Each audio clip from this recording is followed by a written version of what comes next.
comenzamos, ¿sí?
Estoy compartiendo pantalla.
Ya, señor, comencemos. Hoy vamos a ver dos métodos de evaluación, aparte de que hemos visto. ¿Ya?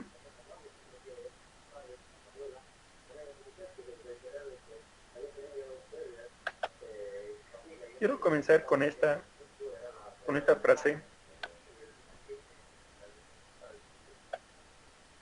que dice Renaud: el enfoque por competencias nos obliga a interesarnos por la vida futuro de aquellos que no llevarán a cabo estudios superiores, ¿no?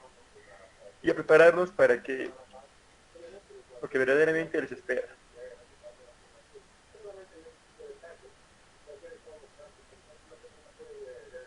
Acá hay que hacerles una pregunta en cuanto a la tarea que tenían que realizar. Y hubo muchas dudas, ¿no?, de varios de ustedes que decían por qué, por qué esa materia o esa carrera, ¿no? A ver, los escucho. Quisiera saber cuál es la dificultad que han tenido.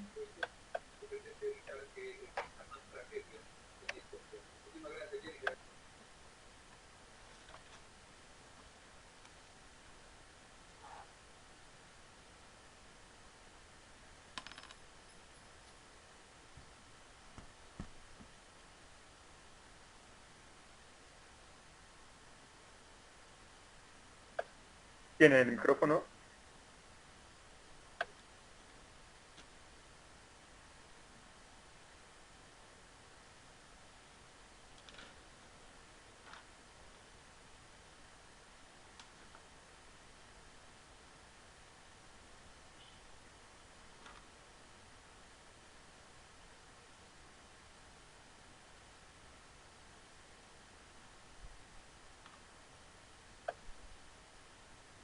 Bueno, continuemos. Algo que he observado en sus preguntas que me han enviado por inbox al WhatsApp, he visto que la mayoría de las personas, o un buen porcentaje, han colocado la vista no solo no han puesto la vista en el estudiante, sino se han colocado la vista en la materia o en la carrera, ¿no? Y lo que hemos visto mayormente la anterior vez era que los docentes de hoy en día, con la evaluación de la rúbrica, deberían poner la atención en el estudiante, ¿no? Entonces, he podido observar y escuchar y leer lo que escribían. La mayoría de ustedes han colocado la visión en el tema, ¿no? En la materia, en la carrera que les he colocado para que puedan hacer la evaluación.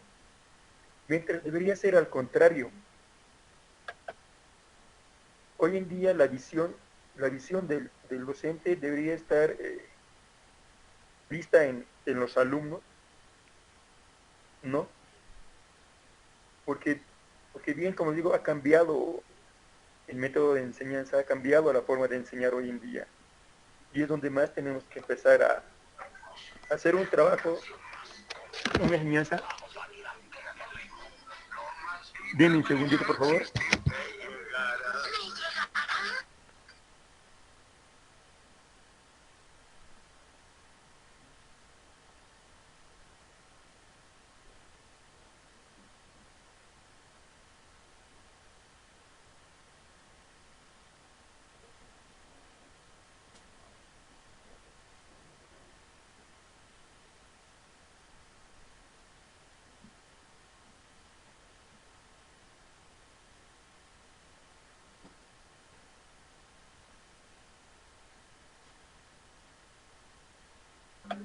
Disculpas por el corte. Bueno, como iba diciéndoles, creo que hoy en día la visión del docente tiene que estar más sumergida en lo que es cómo le enseño al estudiante, si él está aprendiendo, dónde está fallando. Y vamos a ver que estas otras formas de evaluar van por la misma línea de lo que hoy en día debería ser el docente. ¿Ya? Algo que tenemos que ver prácticamente, el modo de enseñar ha cambiado, ¿no? Ya no hay ese docente que está en la pizarra y si él te dice que esto es blanco, tiene que ser blanco, o ya no, sino es aquí ya interviene mucho el estudiante, ¿no? Es prácticamente enseñar al estudiante a que él aprenda solo, aprenda a aprender, ¿no? Municio el 2020 dice, en el paradigma educativo en que el alumnado adquiere la autorregulación y su propio aprendizaje. La evaluación es un motor que facilita que cada uno alcance el mejor de los resultados, ¿no? Hemos visto en la anterior clase que nosotros tenemos que hacer un monitoreo del alumno e ir impulsándole hasta que pueda llegar a su objetivo, ¿no? Y llegue a ese resultado. Algo que hemos perdido, se podría decir todos, es esto de la cultura educativa.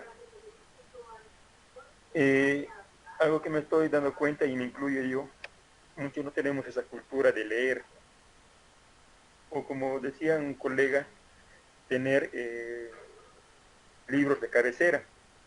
No sé cuántos de ustedes tendrán un libro de cabecera, los cuales antes de descansar le damos una leída a unas cuantas páginas del libro, ¿no?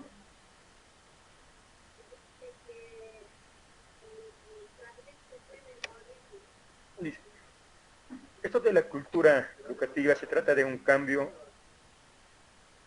en la educación, en el evaluar, porque hoy tenemos que enseñarle al alumno a aprender, ¿no? Prácticamente cuando hacemos una evaluación al estudiante tenemos que evaluarlo todo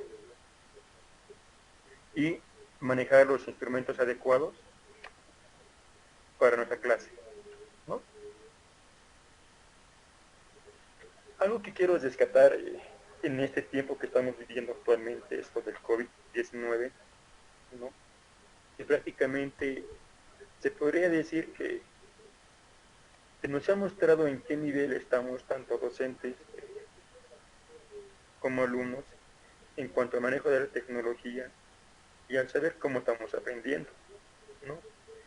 Nos hemos acostumbrado a que el docente siempre esté ahí adelante, esté explicando qué es lo que tienen que hacer y cómo es.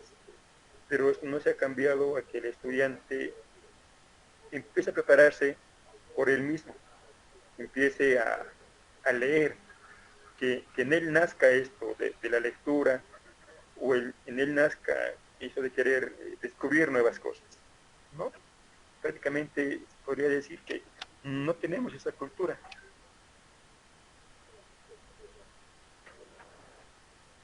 Licen, perdón, Adelante. perdón que le interrumpa, licenciado, pero veo que no se está grabando la clase. ¿Será posible grabar, por favor? Había un compañero de ustedes que tenía un programa para grabar, no sé si se encuentra. Eh, Tal vez preguntarle, pero tiene ahí, ¿no tiene la opción para grabar desde el mí? No, en el mismo no hay la opción de grabar.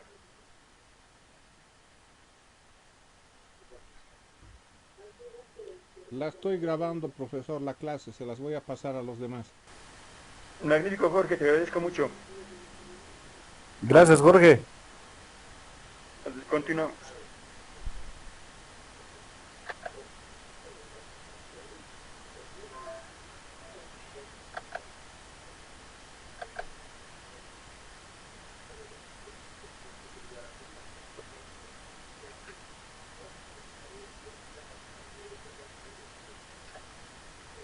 Algo que tenemos que ver es la primera concepción de evaluación, ¿no? ¿Por qué evaluamos y para qué evaluamos? Creo que estas partes son muy conocidas por nosotros porque en el transcurso de nuestro aprendizaje siempre nos han evaluado los docentes o los profesores cuando estábamos en el colegio o en la escuela, ¿no? Y sí, sabemos que hacer una evaluación es muy necesaria porque eso nos permite saber cómo está el estudiante, si está o no está aprendiendo, ver si nuestra pedagogía que estamos utilizando es buena o mala, o tenemos que mejorar, o qué es lo que tenemos que hacer, ¿no? Hoy vamos a hablar de una nueva forma de evaluación por competencias,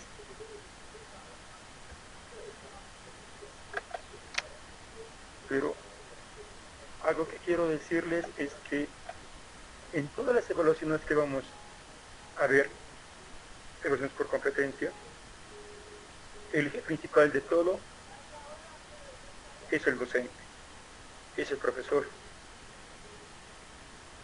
Se podría decir que la tarea de hoy en día de un docente ha cambiado,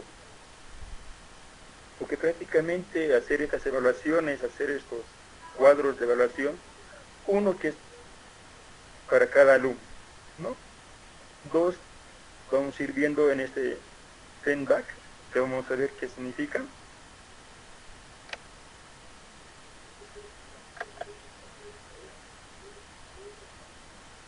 Según Ruiz, el feedback es un elemento educativo básico en el que el docente proporciona al estudiante información sobre su desempeño.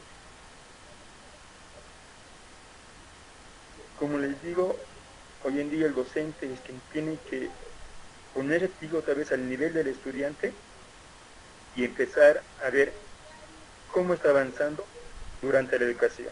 No si tiene algún problema, ver en qué está fallando, ¿no? Y prácticamente ya es un trabajo, se podría decir, como decimos, de hormiga, alumno por alumno, ¿no?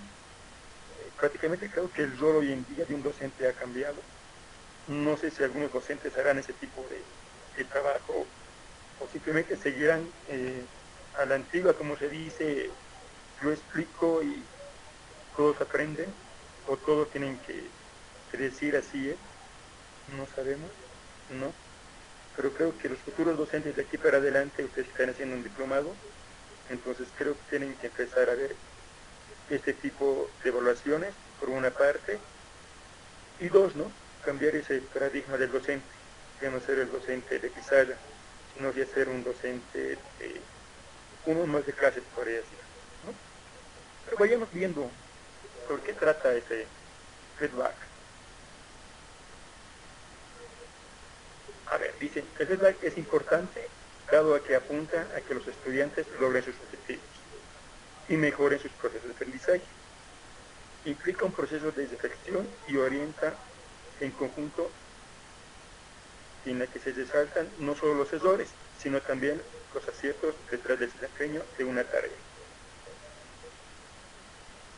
Creo que estamos viendo hasta el momento que todas las evaluaciones al estudiante hay algo que está resaltando, los errores, ¿no?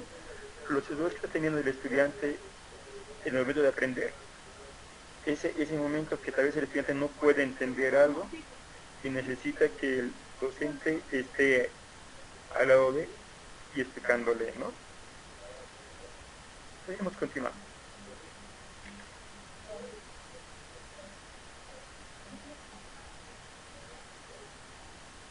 Ahora dicen que el feedback es muy efectivo cuando logre que el estudiante se dirija al docente respecto a lo que sabe, lo que comprenden, dónde cometen errores o cuando tienen conceptos erróneos.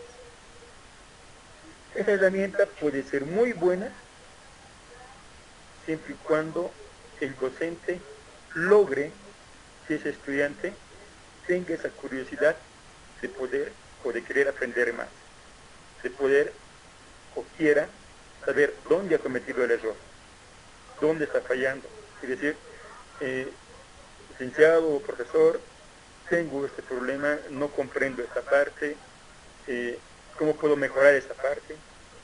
Creo que de los 50 alumnos que podemos tener en un aula, creo que tal vez 1, 5 o 4 llegan a hacer eso, ¿no?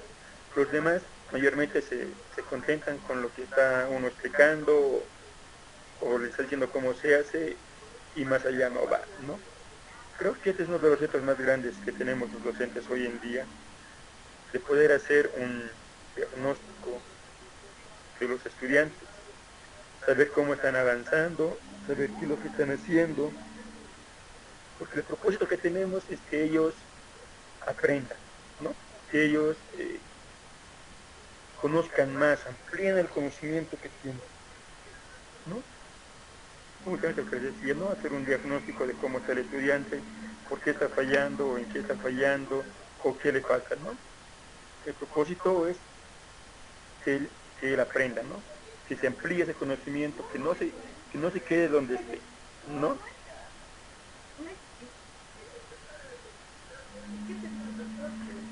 Bueno, feedback efectivo.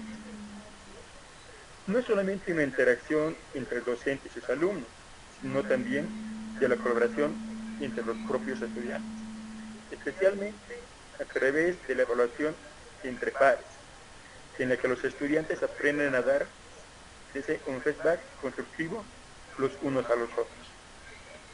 Es una técnica muy buena que también se pone en clase cuando ustedes hacen trabajos de grupo y hacen que otro grupo califique al otro grupo, ¿no? Y no falta ahí que alguien diga, no, me has calificado mal o esto está mal. Entonces empieza a aparecer lo que es un debate entre ambos grupos, pero un debate con conocimiento, ¿no? Es muy bueno hacer ese tipo de entre pares, como ya se llama acá, una evaluación entre pares, donde prácticamente los alumnos empiezan a calificarse ellos mismos y empiezan a retroalimentarse ellos mismos, ¿no? Así que en el futuro les aconsejo que hagan esa tareita con ellos tal vez y van a ver los resultados que van a ir teniendo, ¿no? A ver, dice los elementos clave de un Facebook efectivo. Algo que tenemos que ver es proporcionar información útil a los estudiantes es una capacidad profesional que requiere experiencia, sensibilidad y reflexión. No es posible saber al 100%, como responderán los estudiantes, pero un feedback efectivo puede tener un impacto significativamente positivo en el aprendizaje. Todas las evaluaciones que estamos viendo no van a llegar a un 100%, eso lo sabemos, es difícil tal vez que ni 100 alumnos tengan 100, ¿no? Pero sí podemos hacer que puedan tener una nota de 80 para arriba o puedan tener un 75 para arriba, ¿no? Ir mejorando en ellos el conocimiento, ¿no? Para ello, Oxford nos dicen algunas recomendaciones, ¿no? El feedback tiene que ser específico y claro. ¿Qué es lo que queremos hacer? ¿Cómo lo vamos a evaluar? Todo aquello, ¿no? Hay que escoger el momento oportuno, ver si los alumnos están bien preparados o falta prepararlos, hacer un diagnóstico con ellos, ¿no? Vinculación clara con el propósito del aprendizaje. ¿Qué es lo que le queremos enseñar? ¿Qué queremos que ellos aprendan a hacer, ¿no? Centrar en la tarea, no en el estudiante, ¿no? Darles una tarea, algo que ellos tienen que hacerlo, pero que esa tarea les vaya trayendo, les vaya gustando, ¿no? Y ofrecerles estrategias en vez de soluciones. A veces les decimos, la solución es esta, pero no les decimos a ellos, puedes ir por este lado o averiguar esto más para que ellos empiecen a abrir las opciones de búsqueda que puedan tener o abrirles esa opción de aprendizaje que puedan tener, ¿no? Y eso sí, presentarle en un reto y es para él, ¿no?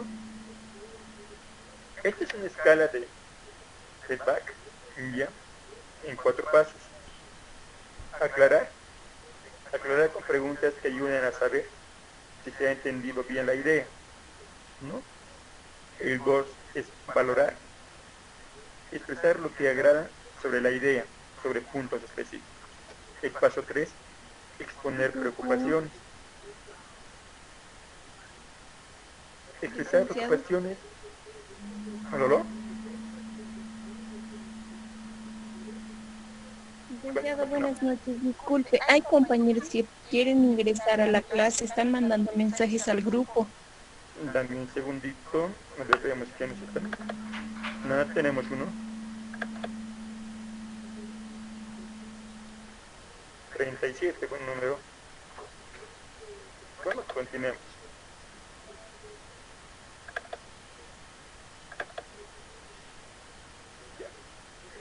Y el cuarto, recomendar, ¿no? Hacer recomendaciones para la mejora a partir de las preocupaciones expresadas. Si nosotros analizamos esta parte, los 4 pasos de la escala de Fenbach, todo está centrado en lo que es estudiante. Como digo, creo que ya ha cambiado la forma de enseñanza del docente. Es hora de que el docente tenga una visión donde tenemos que preparar a los alumnos, a nuestros estudiantes, a lo que viene más adelante, ¿no? Tratar de que 50 alumnos, pues por lo menos 40 salgan con todo el conocimiento o aprendan más de lo que querían aprender, ¿no? Este es otro que se llama lista de cotejo. Este es muy parecido a la tabla que hemos manejado de la rúbrica, pero en algunas prácticamente es un sí o es un no, dependiendo de las preguntas que vayamos colocando en las columnas que tiene. Ya. Vamos, ¿qué es? Listas de cotejo. ¿Qué son? Las listas de cotejo o listas de control contribuyen a un instrumento para el registro de la evaluación, en la cual se enumeran indicadores, tareas, acciones, actitudes, valores que se espera de las o los estudiantes, ¿sí? Evidencien en un proceso de aprendizaje. Estamos viendo que es una tabla la cual tiene columnas y vamos a verlo más adelante con algunos ejemplos cómo se va trabajando con él. ¿Ya? Las listas de cotejo permiten evaluar conocimientos del tipo conceptual, procedimental y actitudinal, por lo cual favorecen conocer cómo él o el estudiante o los estudiantes para avanzando en el desarrollo de sus competencias. Prácticamente lo que es la lista de cotejos es una tabla, es una matriz lo que se arma. Igual vamos a tener una tabla para cada estudiante con preguntas, las cuales nos va a decir cómo está avanzando el estudiante, ¿no?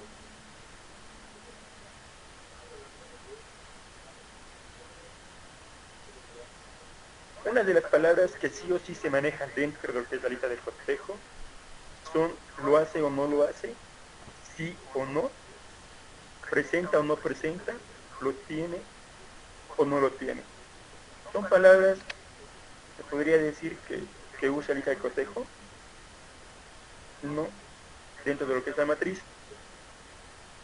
Dicha matriz también integra las competencias, indicadores de logro y las evidencias que permiten la valoración. Lo de bueno de esta lista de cotejo es que tiene una última columna donde tiene observaciones, donde uno puede indicar, ir viendo cómo va avanzando el estudiante, veis en algunos problemas en algunos campos, para poder ir mejorándolo más adelante, ¿no? Ahora, hay algunas recomendaciones para la elaboración de lista de cotejos, ¿no? Uno, definir el tipo de evaluación que se va a utilizar, según el momento del proceso en el que se aplica y los participantes en la misma. Planificar, es algo que siempre tenemos que hacer, ¿no? Planificar los aspectos o criterios que se van a evaluar. ¿Qué vamos a hablar del estudiante? ¿Qué vamos a hacer? Voy a pararme en esta presentación. Redactar con claridad los indicadores e evaluar sin impresiones. Acá quiero hacerles una pregunta. Ustedes que están, hoy que hay más alumnos que la anterior clase. Al comienzo les decía que había preguntas en el WhatsApp que querían cambiar la rúbrica por el área que ustedes conocen o que manejan, ¿no? Y la pregunta es esa, ¿por qué querían cambiarlo? ¿Por qué, digamos, si era museología, por qué querían cambiar otra vez a psicología o a medicina o a odontología? A ver, ¿alguien puede responderme cuál fue el motivo por el que lo querían cambiar? ¿Tiene el micrófono abierto?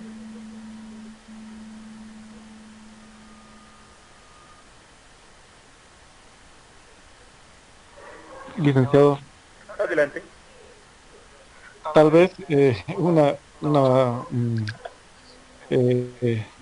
sería una por el desconocimiento del área, ¿no? Por ejemplo, Ya. museología no, es totalmente desconocido y de repente más afinidad por el área que ya dominamos, conocemos y que de alguna forma nos ayudaría mucho más a consolidarnos y a fortalecernos, ¿no? Tal vez sería una de esas razones. Ya, a ver, voy contigo, Richard. Mm, ¿Está Gracias bien? por tu intervención. A ver, tú que has realizado la tarea, ¿cuál ha sido una de tus primeras preguntas que has puesto en la rúbrica, en tu tabla de evaluación?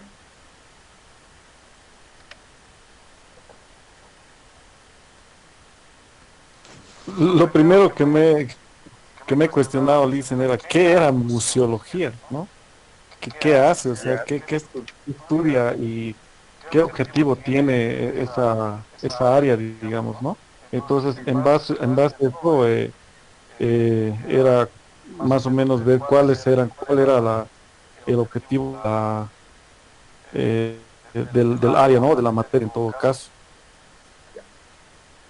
Pero ¿cuál fue tu primera pregunta que has puesto a ese estudiante de museología para evaluarlo en la Ah, rúbrica? si tenía, en general, licenciado, si tenía conocimiento acerca del área de museología. Ya, primera evaluación. Ahora te pregunto, y le pregunto a toditos. Ya, no ponía yo museología, ponía medicina. La pregunta iba a ser la misma si tenía conocimiento en el área de medicina. Iba a ser la misma, ¿verdad? ¿Qué he Sí, querido de mostrar? repente sí. ¿Qué he querido mostrarles Ujú. con esta mención que sé que no lo conocen muchos? No. Que el docente de hoy en día está poniendo su objetivo o su visión en la materia. Está poniendo su visión en lo que va a dictar en la materia, en la profesión, en lo que le toca, pero no en el estudiante. Si ustedes hacen comparaciones, museología, enfermería, no sé, comunicación, tres carreras, y en una ponen las preguntas al estudiante, van a ver que un 80% o tal vez hasta un 90% van a hacer las mismas preguntas. Yo sé que muchos me han dicho por el chat, sinceramente me dijeron, quiero hacerlo a lo que es mi carrera, lo entiendo más, pero el objetivo aquí es evaluar al estudiante. Me decían, pero yo voy a tener que estudiar y leer y profundizar más en museología. Yo nunca les dije que me estudien qué es museología o busquen qué es museología o me hagan una investigación sobre museología. Simplemente les puse criterios que pueden ser evaluados a un estudiante. ¿No ven? Por eso les digo, creo que hay que cambiar esa visión hoy en día del docente, ¿no? Tiene que enfocarse en el alumno, sin importar la materia. La materia es la didáctica que tú vas a utilizar, el método que vas a utilizar, ¿no? Cómo vas a enseñar, es un área muy aparte. Y lo otra es el alumno. ¿Y qué enfoque tiene que ser el alumno? Están viendo que la rúbrica es bien metida en el alumno.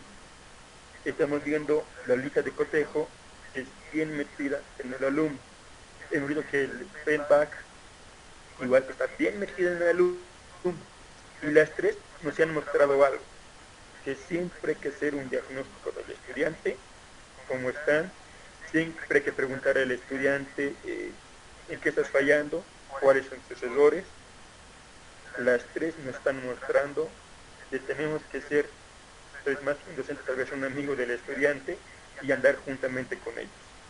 Como les digo, tal vez no podamos jalar a los 50 alumnos que tengamos, pero que jalemos 40, 30, 40, que aprendan más de lo que podían aprender o que nazca en ellos en esa curiosidad de querer aprender más, magnífico.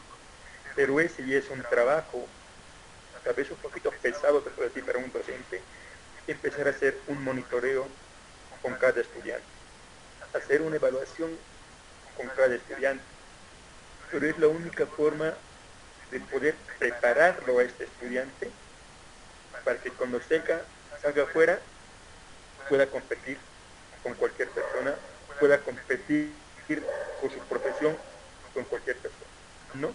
Como digo, es una tarea muy difícil, se podría decir, o tal vez muy trabajosa ya para el docente actualmente. Ahora estaba viendo tal vez un análisis, no sé si va a ir muy bien tal vez la comparación, aquellos que son papás, no sé si vieron la libreta de sus hijos, y creo que hoy en día los docentes están evaluando bajo la rúbrica, no sé si lo vieron, usan los mismos parámetros, usan preguntas en la primera columna y van evaluándolos, ¿no?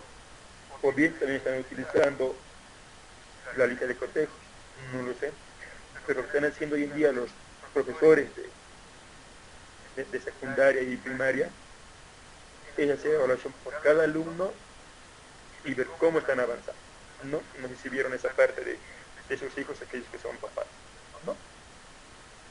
Bueno, valga la aclaración, ¿no?, de por qué les puse esa área temática, ¿no? Pero era para ver dónde se enfocaban ustedes, si se enfocaban en el alumno o se enfocaban en la materia.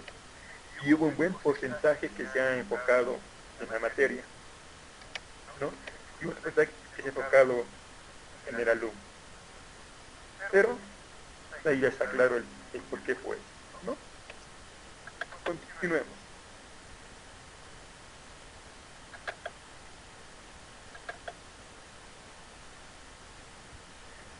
Bueno, la lista de cotejos es muy parecida a la rúbrica, pero prácticamente siempre se basa un poco más al lado, se puede decir, entre un sí o un no. Lo ha hecho o no lo ha hecho, ¿no? Y eso vamos a verlo con algunos ejemplos que voy a mostrarles más adelante, ¿no? Las recomendaciones que estábamos viéndolas por Lara Cabrera, decía que hay que ver bien el tipo de evaluación que vamos a utilizar y el momento en que vamos a hacerlo al alumno. Debemos planificar siempre los aspectos, las preguntas, qué vamos a decirles, qué vamos a preguntarles, todo aquello, cómo vamos a evaluarlo, ¿no? Y redactar con claridad los indicadores a evaluar, ¿no? Tienen que tener las preguntas bien claras, cosa de que el estudiante se puede entender, ¿no? Qué es lo que está haciendo y qué no está haciendo, ¿no? Y utilizar una matriz de 3 o 4 columnas que vamos a verlo más adelante, cómo han diseñado algunas personas su matriz de evaluación para los estudiantes, ¿no? Bueno, ¿para qué nos va a servir esta lista de cotejo? ¿Para qué nos sirve ver tantos modelos de evaluación, ¿no? Yo lo veo de dos aspectos, ¿no? Por una parte, nos va a poder evaluar los procesos de aprendizaje estructurados que podemos tenerlos, identificar los logros y las áreas de mejora del alumno, ¿no? Evaluar los productos terminados, si hemos llegado al objetivo, ha llegado el alumno a su objetivo, ¿no? Promover la coevaluación y la autoevaluación entre los estudiantes, que ellos aprendan a ellos mismos a aprender, que les nazca en ellos el querer leer un libro, por decirles, ¿no? O un artículo. Realizar una evaluación final, un proceso terminado, ¿no? ¿Por qué digo que yo lo veo esto de dos puntos?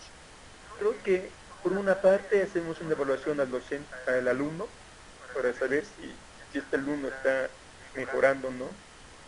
Hacemos una evaluación para conocer sus debilidades del alumno y empezar a tratar de cambiarlo esas debilidades en fortalezas, por decirle, ¿no? Y que ese estudiante siga avanzando. Tratar de que los alumnos aprendan más a partir de sus errores, darles más,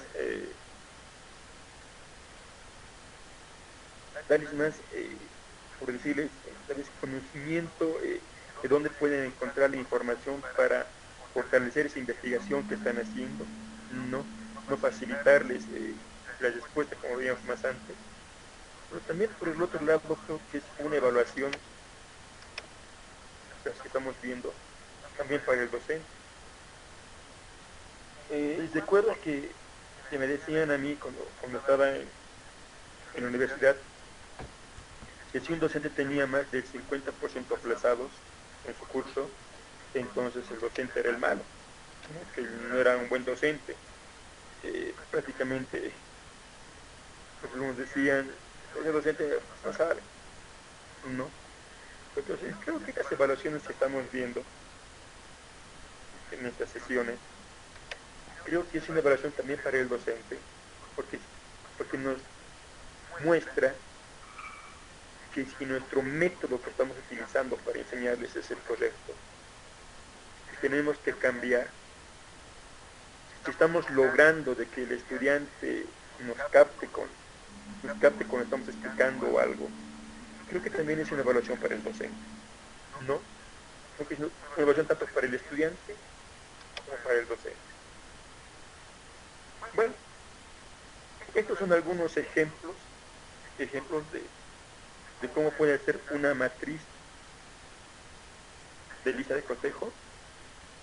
Acá lo han dividido en 4 columnas, ¿ya?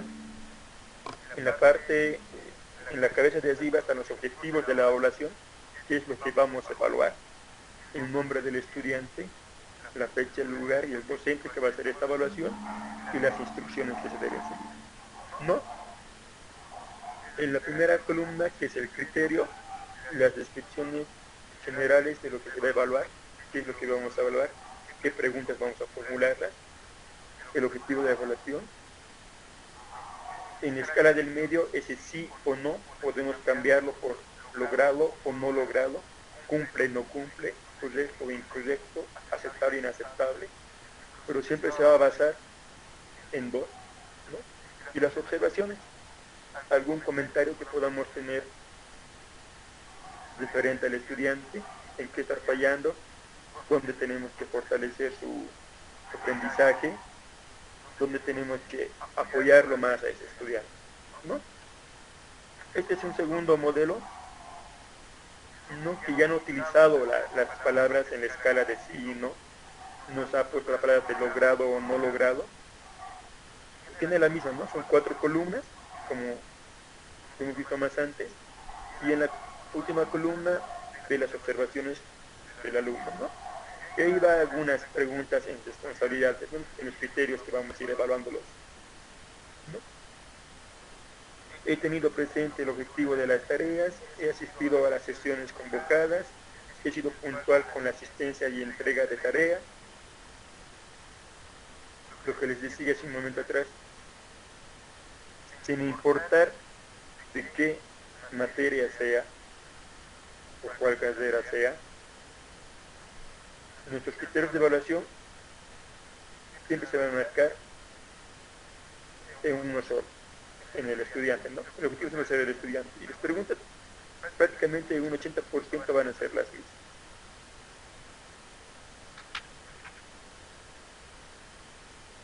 Bueno, hoy hemos tocado 2 modelos más de evaluación. ¿Bien? Y la otra clase vamos a tocar otros 2 más, o tal vez unos 3 vamos a tomar. Y vamos a ir viendo que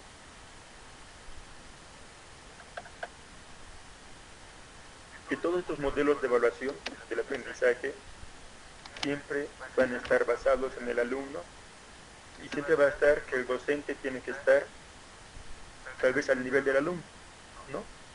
Y como les iba diciéndoles, estos modelos van a mostrar que el docente tiene que estar inmerso con el estudiante. Es el trabajo de uno a uno, se podría decir, ¿no? Bueno, tiene el micrófono.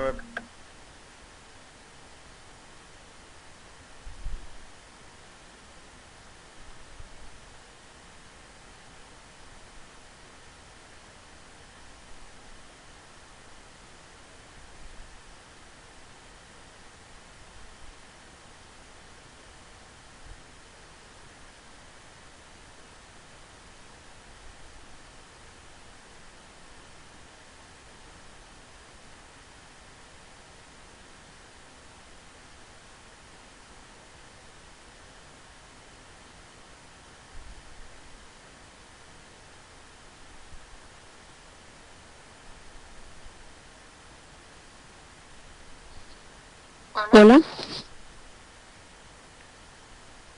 Adelante, Janet. Licenciado, una consulta. Usted nos acaba de hablar sobre la lista de cotejos, sobre estos instrumentos de evaluación. Entonces, en los criterios que serían las preguntas, serían plantear preguntas, valga la redundancia, como si el estudiante se estuviese preguntando a sí mismo, ¿verdad? Por ejemplo, he presentado los trabajos en el tiempo y formas requeridos y no así como, digamos, como usted mencionaba muchas veces, o en el anterior instrumento era el estudiante, o si no, presenta los trabajos y tareas en tiempo y forma establecidos, ¿verdad? Exacto. Hay dos tipos de evaluaciones y eso hayan debido ver. Las preguntas que nos muestra la lista de cotejos no es la misma que nos mostraba la rúbrica, ¿no? Algo que nos están enseñando otros modelos de evaluación es que el mismo alumno tiene que auto autoevaluarse, ¿ya? Y es lo que tenemos que empezar a lograr. Es por eso que estas evaluaciones nos dice que nosotros como docentes tenemos que estar al lado del estudiante y ir apoyándolo constantemente, ¿no? Ver sus errores y sacarle de ese error y decirle, ¿sabes qué? Estás fallando en esto y tienes que mejorar de esta manera. Entonces el estudiante va a empezar a decir, he mejorado, lo he logrado.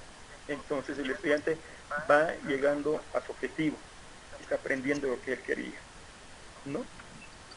Lo que puedo ver es, hagan una comparación después de la rúbrica y de esta lista de cotejo, vean los dos cuadros que hay y van a ver cómo van evaluándolos a los estudiantes.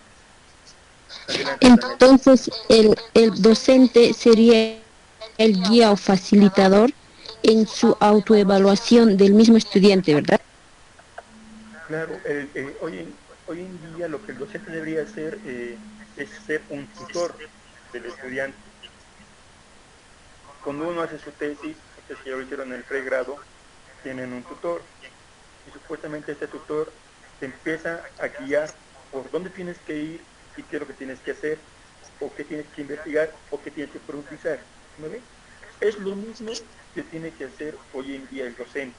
O sea, está cambiando el paradigma de que el docente, como les iba diciéndoles, ya no es docente de pizarra.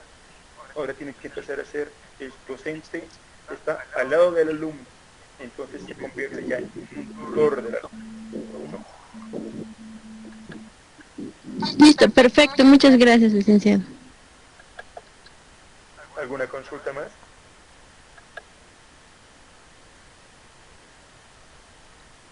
Profesor, buenas noches. Le habla Abraham. Una preguntita al margen de la lección del día de hoy.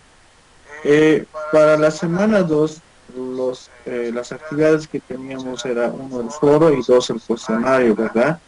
Y el otro que es hasta el 23, el tema de la rúbrica, Sí, ¿verdad? sí, sí, sí. Bueno, eso de la rúbrica me imagino que va a ser el tema o el trabajo final, ¿no? No, ese es el trabajo de unidad 2. Ah, ya, El de la trabajo unidad final 2. ya les voy a decir la siguiente semana en qué va a consistir. Ah, ya, entonces cada semana hay 3 trabajos. Ya, gracias, Muy bien. profesor. Gracias. Gracias. Bueno. Bueno, señores, si no hay más consultas, Buenas noches. adelante, Oscar. Eh, Profesor, yo tengo más que consulta, o no sé si poner en duda esto, ya un poquito aterrizando nuestra realidad, al menos en la experiencia que yo tengo como docente. Generalmente los cursos que tenemos son de muchos estudiantes, ¿no? Son cursos de 20, al menos ahora con lo que todo está en clases virtuales, se ha multiplicado, ¿no? O sea, creo que las universidades por el tema económico han reducido la cantidad de cursos porque ya no hay problema de espacios, ¿no? En el tema de temas físicos, ¿no? Entonces, al tener algo virtual, la cantidad de estudiantes muchas veces es máxima, ¿no? O sea, tenemos un montón de gente. Y en gran parte de estas evaluaciones que estamos viendo ahora, en tema de competencias, la evaluación requiere de mayor tiempo, ¿no? Porque tienes que ser más específico en cada estudiante, abocarte mucho a un estudiante específico y ya no puedes utilizar muchas veces evaluaciones algo mecánicas, ¿no?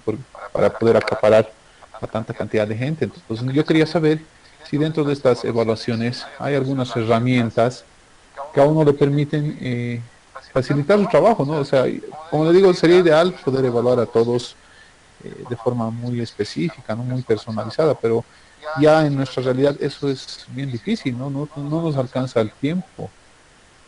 No sé si podría darme alguna sugerencia, alguna aclaración en relación a lo que le hablo. Sí, Oscar, comparto contigo. Mira, yo sería que pedagógicamente deberíamos tener entre 15 a 20 alumnos, ¿no? Para una buena enseñanza y un buen aprendizaje. Pero estamos hablando de lo que son clases presenciales, ¿no? Ahora lo virtual prácticamente ha cambiado el modo de enseñanza y el modo de aprender, ¿no? Porque se ha volcado, se podría decir, la tapa, y ahora aquí es donde el estudiante es quien tiene que aprender, porque lo máximo que están haciendo hoy en día los docentes, y yo me involucro en eso, es subir el material que tienen que leer o los artículos. Mayormente yo no subo libros porque sé que no lo van a leer, ¿no? Creo que subí un libro en la primera sesión, creo, pero más allá no. Porque algo que sí he visto yo personalmente es que no tenemos esa cultura de lectura muchos, ¿no? Entonces un artículo creo que es uno que es más actual, dos es más corto para leerlo y tenemos una escasez en conocimiento porque es lo último que han investigado y no nos muestran, ¿no? Escrito se podría decir, ¿no? El método de enseñanza y aprendizaje en lo virtual pueden haber 100 alumnos, 100 participantes, pueden existir, ¿no? Eh, pero ya es un poco bien difícil hacer un seguimiento por cada uno de ellos. Hay cursos que tienen 100 alumnos, ha llegado a 85 alumnos un curso. Es muy complicado aplicar estas herramientas, pero lo que hemos hecho nosotros, esto fue por Zoom. El Zoom te permite hacer una autoevaluación, se podría decir, o hacer un tipo de cuestionario general para todos los alumnos. Hemos usado nosotros esa herramienta una vez en el Zoom para ver el grado de conocimiento que han tenido los alumnos en unas sesiones que hemos tenido. Zoom te permite hacer eso, ¿no? Aparte de una herramienta que te muestra como unas tablas, son tablas, son cuestionarios que te permite hacer Zoom, para poder hacer evaluaciones grupales, se podría decir, o de varios alumnos. No he visto si hay otras herramientas que se pueden utilizar actualmente a nivel de estudiantes masivos en línea. Lo que te puedo decir, la de Zoom, la única que yo he manejado. Más allá no he manejado otras, ¿no? Pero a ver, voy a ver un poco y voy a ver la siguiente clase, a ver qué encontramos por esa parte, pues vamos a ver el día 2 modelos de evaluación más y vamos a tratar de ver esas herramientas para evaluación masiva de estudiantes o a ver cómo están aprendiendo, ¿no? No sé si hay alguna consulta más. Buenas noches, profesor. Jorge, buenas noches. Bien, yo quiero complementar lo que decía Oscar, porque, a ver, vámonos al ejercicio que usted nos ha proporcionado, en el cual no había esa guía para que uno se enfoque en el alumno. Es decir, se hablaba de un tema de museología, por darle un ejemplo, podía ser física, podía ser química, podía ser cualquier materia. Entonces, cuando uno tiene ese tipo de apertura y son muchos los alumnos, usted nos ha dado una herramienta que es el Rubistar. En esa herramienta se han conjugado una especie de, son como manuales que permiten al docente no estar, no perder el tiempo, sino enfocarse exactamente en estas técnicas de observación. Porque de lo que se trata no es de abrir mucho el abanico ni hacer una filosofía de la evaluación, sino ver si el estudiante conoce, no conoce, tiene o no tiene la destreza, porque por lo demás, querer llegar, digamos, a un perfeccionismo, como ahí nos puso usted 7 criterios de evaluación. La mayoría de los criterios que se utilizan ya en la academia experimentada son máximo 4. ¿Por qué 4? Porque cuando uno quiere abarcar más, lo que va a hacer es, va a dificultarse más el trabajo, como decía bien Oscar. O sea, hacer estas tablas de doble entrada que puedan tener 20 variables hacia abajo sería una utopía, eso es casi imposible. Entonces, ahí podemos ver varios factores, hay muchos elementos, o sea, entiendo cómo quiere cerrar el tema de decir, ustedes se han enfocado en el alumno, no, nos hemos enfocado en la evaluación. Y le hago esa aclaración porque es así como uno evalúa. Cuando yo doy 8 materias de mi carrera, entonces tengo que enfocarme no en el alumno per se, puede ser el mismo alumno que va a estar en 8 materias. Le hago esa aclaración porque en la vida real es así como sucede. Exacto, lo que pasa